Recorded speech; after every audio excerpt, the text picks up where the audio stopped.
il a regardé une fois, deux fois, trois fois, quatre fois. C'était des projectiles de rafales de photos. Maintenant, quand il est rentré chez lui, les images maintenant remontent à la surface. Et maintenant, il y a un combat. Frère, toi, tu connais ce combat-là. Donc, on va prier vendredi, ça va aller.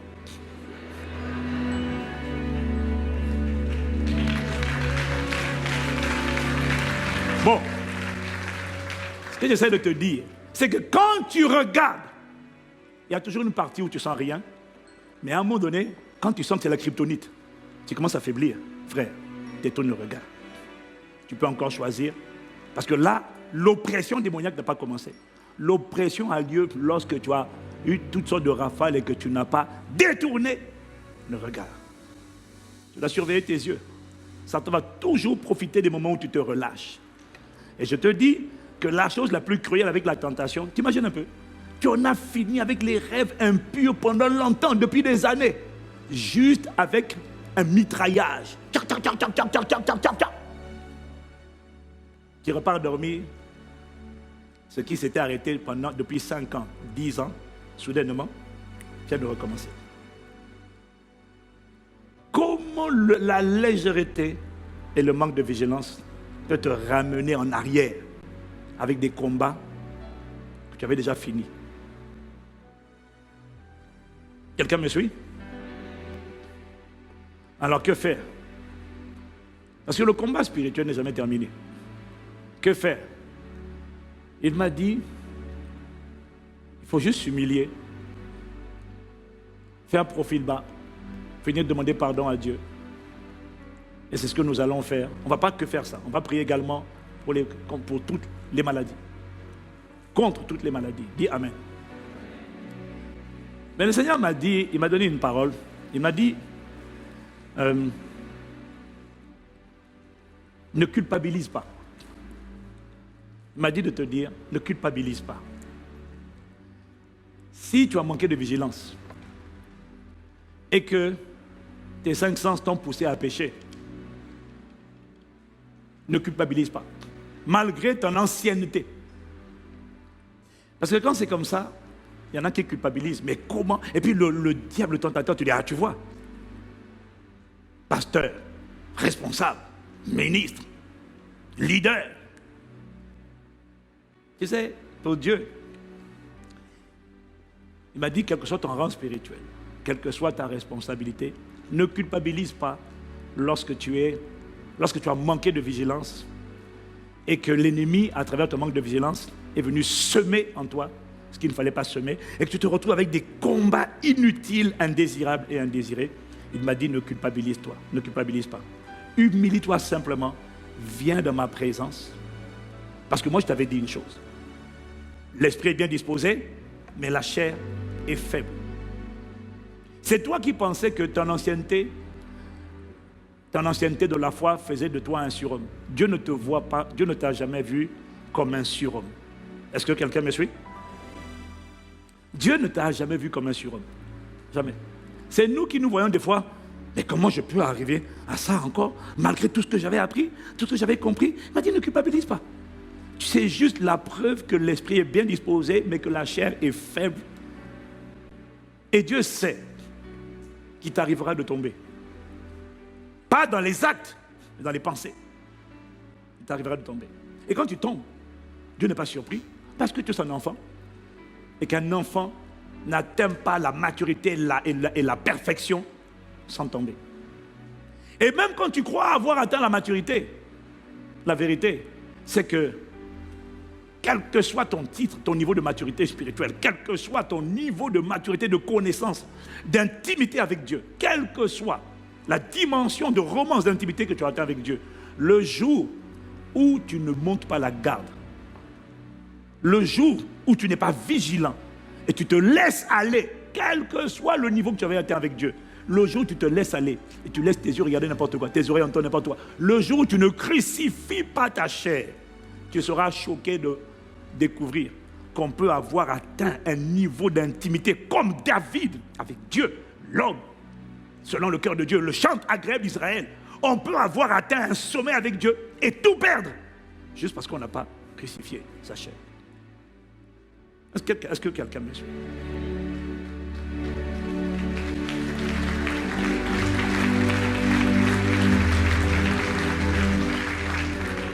face à la chair, il n'y a aucune maturité spirituelle. Il n'y a aucun niveau d'intimité avec Dieu. Il n'y a aucun niveau de communion avec le Saint-Esprit qui pourra te préserver si tu ne décides pas de crucifier ta chair. Ça veut dire, fais attention à ce que tu regardes, à ce que tu entends, à ce que tu touches, à ce que tu goûtes, à ce que tu respires. Celui qui méprise ça, il n'y a aucun niveau de communion avec Dieu qui va le sauver. Tu peux tout perdre et revenir au combat, aux luttes du début de ta conversion, juste à cause du manque de vigilance. C'est ça le piège. C'est ça le piège. Derrière le repos. D'où la nécessité pour nous de faire, comme j'ai dit le mercredi dernier, une rentrée spirituelle. Venir devant Dieu, venir à Dieu, s'humilier. Et tout ce que le diable, tout ce par quoi le diable t'avait piégé pendant ces vacances. Vous savez, cette année était particulière parce qu'on n'a pas eu que les vacances d'été. Cette année, on a eu le confinement. Et l'Esprit m'a dit que de la même manière que le confinement a été une cause de décrochage scolaire pour des millions, des centaines de millions d'enfants dans le monde, le confinement a amené plusieurs enfants à décrocher au niveau scolaire. Il y a des professeurs qui ont perdu la trace des enfants. De la même manière, le même confinement a été pour des multitudes de chrétiens une cause de décrochage spirituel terrible. Beaucoup ont perdu la communion fraternelle. Alors certains pays sous-développés, c'est parce qu'il n'y avait pas Internet. Mais même dans les pays développés, il y en a qui ont décroché complètement. Pas parce qu'ils n'avaient pas Internet, mais parce qu'il y en a qui disent, moi, l'église, c'est le présentiel. Je refuse le digital. Les Zooms, je ne veux pas. Moi, je veux les connexions physiques. Et donc, il y a des gens qui se sont exclus de la communion fraternelle parce qu'ils ne voulaient pas le digital. Et ils attendent que l'église revienne comme avant. Mais ça fait 6 mois. Combien de mois? Oui, 6 mois, oui. Ça fait plus de 6 mois maintenant, 7 mois, qu'on ne peut toujours pas revenir à un fonctionnement optimal. Et pendant que tu dis, moi je refuse, si c'est Zoom là, digital là, c'est pas l'église, d'accord. Mais en attendant, la plupart des gens qui parlent comme ça, pendant le confinement, et depuis lors, ont laissé leurs 5 sens bombardés. Ils n'ont pas monté la garde au niveau de leurs yeux, au niveau de leurs oreilles, au niveau de leurs mains, au niveau de leur nez. Ils n'ont pas monté la garde et beaucoup se sont retrouvés à décrocher complètement spirituellement. En fait, pendant le confinement, finalement, il y a eu 2 sortes de chrétiens. Il y a eu ceux qui ont décidé de se battre pour ne pas sombrer, pour ne pas retourner à ce qu'ils avaient vomi. Et puis il y en a eu qui, dès qu'ils se sont déconnectés des enseignements et de la communion fraternelle, sans le vouloir, sans faire exprès, dès que tu te déconnectes de la prière, de la parole et de la communion fraternelle, ça veut dire que tu ne permets plus au Saint-Esprit de remplir. Tu ne permets plus à la parole, à l'amour, à la communion fraternelle, car le frère aiguise le frère, la sœur aiguise la sœur. Tu ne permets plus à l'Esprit de te bâtir. Dès que tu ne permets plus ça au Saint-Esprit, ne t'inquiète pas. Ton éducateur devient automatiquement et exclusivement ta chair. Tes 5 sens vont t'emmener à tes yeux vont les regarder n'importe quoi. Et c'est comme ça que beaucoup de chrétiens, pendant le confinement, ont décroché, ont perdu la foi. Pas à cause du confinement. Le confinement n'a fait perdre la foi à personne. Le confinement n'a ramené personne en arrière. Ce qui a ramené beaucoup de gens en arrière à ce qu'ils avaient vomi par le passé, ce n'est pas le confinement, c'est le manque de vigilance. C'est le fait d'avoir exposé leurs yeux, leurs oreilles, leurs 5 sens aux mauvaises photographies.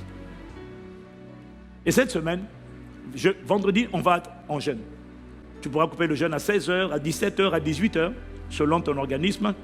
Ça, c'est quand tu peux jeûner. Si tu ne peux pas jeûner, ne le fais surtout pas. Prie seulement, mais ne jeûne pas si ton corps ne peut pas jeûner. Mais on va se connecter à 22h et on va venir devant Dieu.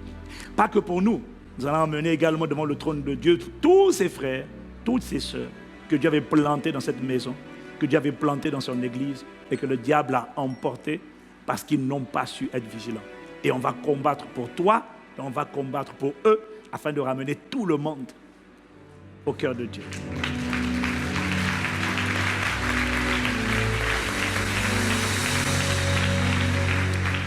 Amen. Donc, l'Esprit m'a dit de te dire, ne culpabilise pas, ne t'inquiète pas. Dieu ne te voyait pas comme quelqu'un d'infaillible. C'est toi qui te voyais parfois comme quelqu'un de mature, de solide. Dieu ne t'a jamais vu comme ça. Dieu te voit comme un enfant. Dieu sait que si tu sous-estimes sa parole, tu vas tomber. Si tu ne montes pas la garde, Dieu sait que tu vas tomber. Mais quand tu tombes, Dieu n'est pas surpris. C'est pour ça qu'il dit dans sa parole, cette fois le juste tombe, il se relève. Décide simplement de te relever, de revenir auprès du Seigneur. Et tous les dépôts, les tas, les amas de souillure qui ne viennent pas de lui, ne t'inquiète pas, ne vont pas rester, ils vont être brûlés et consumés par le feu de sa sainteté. Tout ce qu'il te demande, c'est de venir. Tout ce qu'il te demande, c'est de te connecter. Tout ce qu'il te demande, c'est ne t'enfonce pas. Quel que soit le niveau d'enfoncement où tu vas aller, ne t'inquiète pas. Quand tu vas venir, il va te rencontrer par son feu. Il va te rencontrer par sa grâce. Il va te rencontrer par sa miséricorde. Il va te localiser par sa bonté. Il va te relever. Et si tu n'étais pas inébranlable, il te rendra inébranlable. Ne culpabilise pas. Viens seulement et son feu va te dégager de tout ce que le Père n'a pas planté. Il va te remettre en selle et tu vas continuer la course sur le chemin de ta destinée et sur le chemin de l'éternité. Au nom de Jésus, Amen.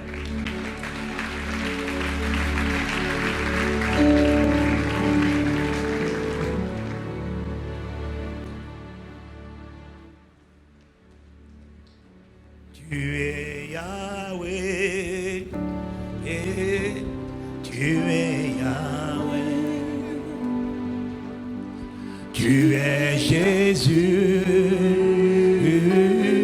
tu es Jésus, tu es le bon berger, tu es Jésus,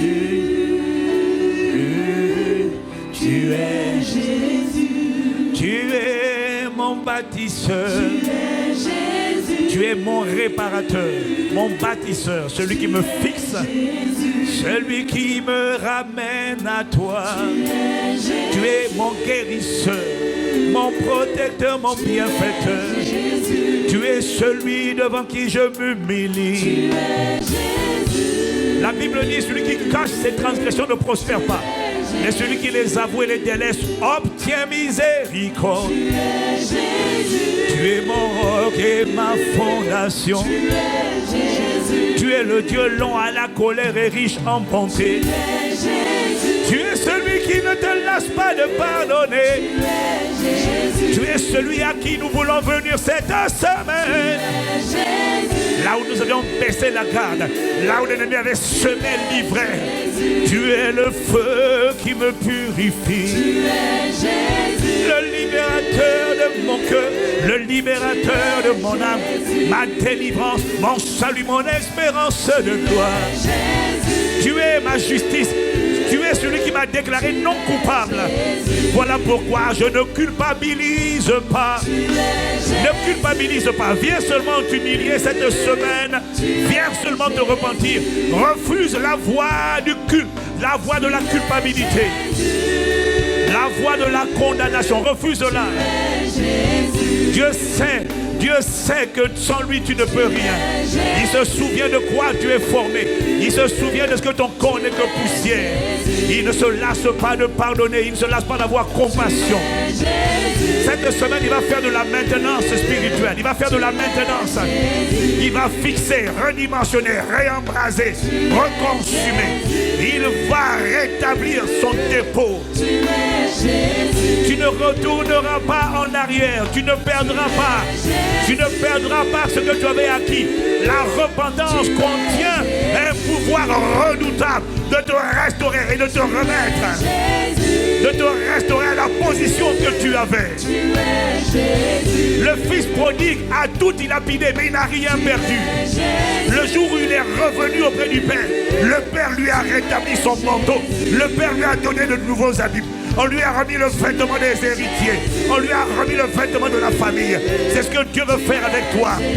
Je ne sais pas à qui s'adresse cette parole, mais elle s'adresse à quelqu'un qui, pendant le confinement, pendant les vacances, là où tu aurais dû te reposer avec sagesse, en restant vigilant, tu t'es relâché et tu t'es retrouvé avec des désirs et des pulsions et des péchés indésirables et indésirés. Tu ne veux pas rester dedans, mais tu te sens piégé.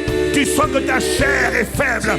Tu es disposé, mais tu n'y arrives pas. Je t'annonce que cette semaine, c'est la semaine de ton rétablissement.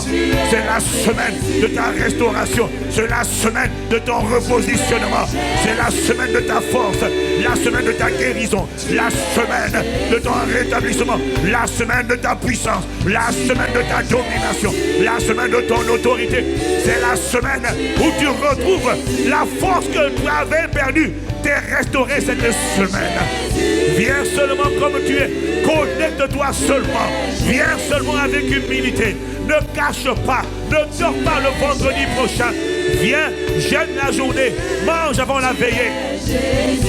Mais viens avec un cœur humble devant le Père. Qui ne se lasse pas de pardonner. Qui ne se lasse pas de te tendre la main, de te relever. De te relever de la boue. De te relever de la poussière. Tu es Jésus. Tu es Jésus. Tu es Jésus. Tu es Jésus. Alpha et Oméga. Tu es lui qui a commencé une belle œuvre en moi. Cette œuvre ne recommencera pas à zéro. Cette œuvre ne... Non, j'ai dit tu ne recommenceras pas. Tu vas garder les acquis. Sa main va te localiser. Sa miséricorde va te localiser. Ses bontés vont te toucher de nouveau. Non, tu ne perdras pas tout. Le fils prodigue n'a pas tout perdu. Il avait tout dilapidé. Mais il a suffi qu'il revienne. Le Père l'a serré. Le Père lui a fait le repas. Un festin. Le Père lui a redonné les vêtements qu'il avait souillés. Dieu va te réhabiller. Dieu va te redécorer. Dieu va te repositionner. Dieu va te redimensionner. Dieu va te restaurer cette semaine au nom de Jésus.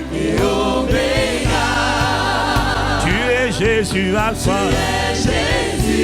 Alpha et Oméga. Tu es Jésus, Alpha et Oméga. Tu es celui qui a commencé en nous une belle œuvre et qui la rendra parfaite. Alpha et Oméga.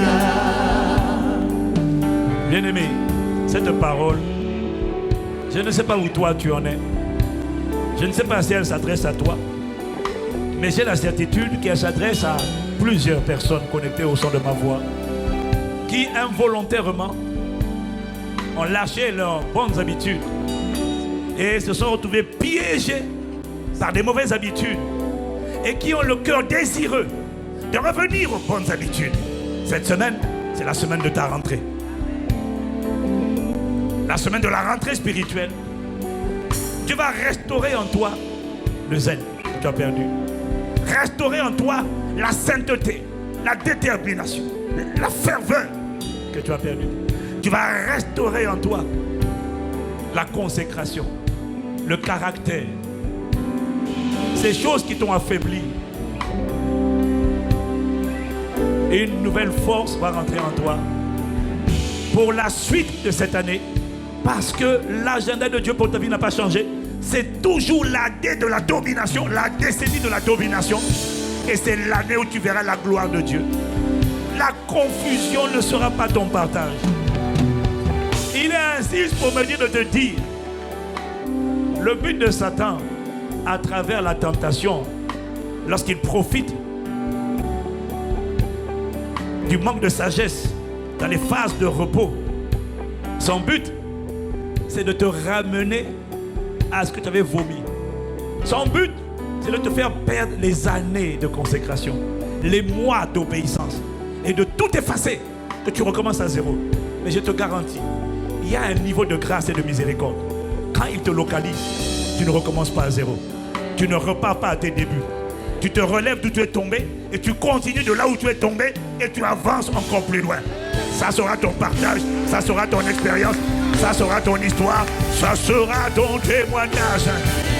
Parce qu'il est l'alpha et l'oméga et le bâtisseur de ta vie. Il ne te culpabilise pas, il dit seulement je connais. Je sais que tu es bien disposé. Il sait. Il sait. Tu n'as pas besoin d'être désolé. Sois désolé, c'est normal. Mais Dieu sait que tu es bien disposé. Et ton ennemi, c'est ta chair. Il le sait. C'est pour ça qu'il ne t'accable pas. Mais il te dit seulement viens. Je vais te refixer, te ressouder, te refaçonner, te redimensionner, te repositionner, te fortifier. Tu ne retourneras pas à ce que tu avais vomi.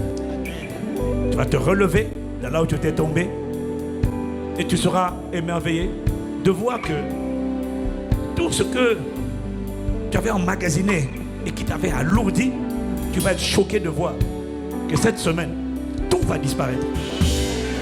Tout de Dieu va complètement revenir en toi et te remplir et te conquérir. Les buts du diable derrière le confinement pour te faire décrocher spirituellement échouent lamentablement dans ta vie, toi qui es connecté au son de ma voix au nom de Jésus. Et les buts de Dieu s'accomplissent dans ta vie dans le nom de Jésus le Christ. Père, nous te rendons grâce. Si c'est à toi que je parle, bien-aimé, alors rends grâce et acclame le Seigneur.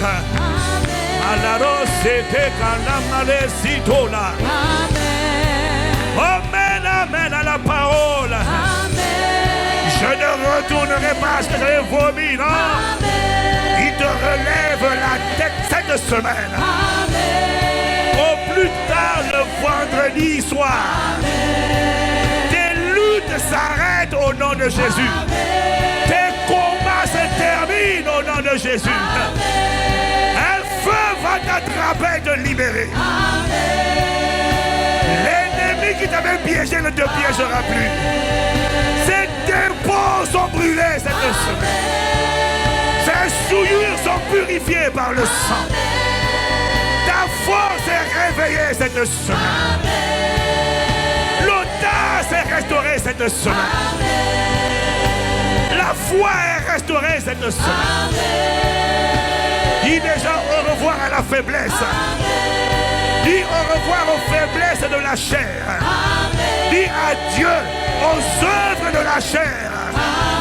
Elles ne t'attraperont plus, non. Le mandat de la domination est ton partage. La force de la domination t'accompagne. Tu ne repartiras plus en arrière, non. Tu te relèves et tu vas avancer au nom de Jésus-Christ. Aucune force occulte, aucune force de sorcellerie ne te ramènera dans la force. Aucune force de déchéance ne te ramènera dans la force. Aucun bras méchant ne te ramènera en arrière. Ce bras ne fait pas le poids devant le bras du Seigneur. Cette main du diable ne fait pas le poids devant la main du Seigneur. Sa droite va signaler sa force. Sa droite va manifester sa puissance. Cette maladie ne restera pas dans ce corps. Ce serpent qui se promène ne restera pas dans ton corps. Il ne restera pas. La main du Seigneur se pose sur toi dès aujourd'hui. Au son de ma voix, une main puissante vient sur toi. Dieu voit ton cœur bien disposé. Ta chair est crucifiée cette semaine. Et Chakalamassia. Tu ne repartiras pas en arrière. Une main de domination vient sur toi. Tes combats sont terminés. Tes luttes s'arrêtent. La sorcellerie s'arrête. contre toi.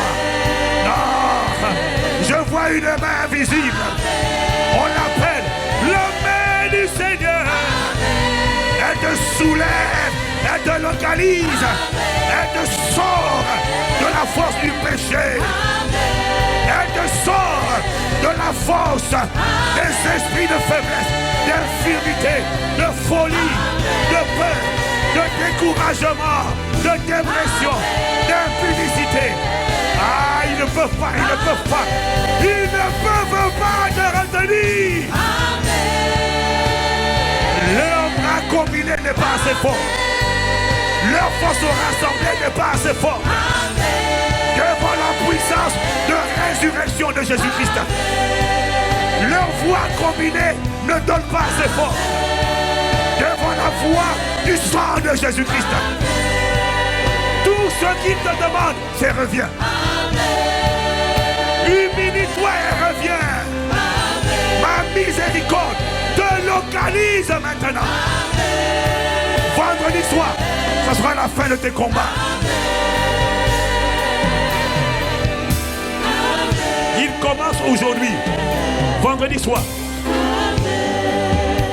Vendredi soir, toutes les souillures et les amas et les saletés amassées depuis le confinement, qui t'ont déconnecté, qui t'ont fait décrocher spirituellement, tout ce qui avait profité pour te remplir va être complètement dégagé de ta vie au nom de Jésus.